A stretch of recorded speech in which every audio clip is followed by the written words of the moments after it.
Hey everyone, welcome back to Food Prep Inc. Today we're going to be preparing these Happi Foodi Cuban style egg rolls. We've got everything that we need assembled here. It's very simple. We're going to be making these in the air fryer. So you need your Cuban style egg rolls, a food thermometer, and some tongs to turn them over with.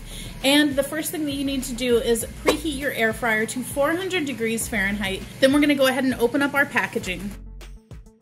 So these come wrapped in 2 twin packs. I'm actually going to be making 3 of these today though. Alright guys, our air fryer is completely preheated. We are ready to add our egg rolls.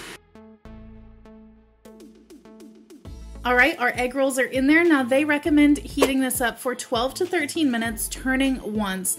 So after about 6 minutes, I'm going to come back and turn these. If you'd like to support this channel, the easiest way to do that is using our Amazon links the next time you shop there.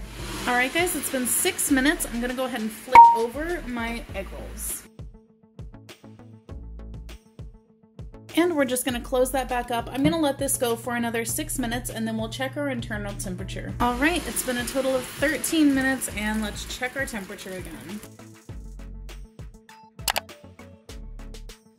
Alright, I've had 2 of these that barely reached temperature. I've got a third one that's just not quite there. I'm gonna give it 30 seconds and then we'll check.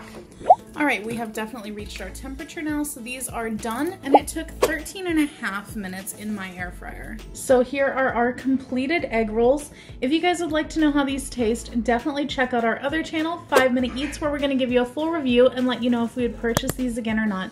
But in the meantime, don't forget to hit that subscribe button and we'll catch you next time. Bye! Alright guys, that's the video. If you like what we're doing here, definitely check out our other channel, 5 Minute Eats, and don't forget to give us a like and subscribe.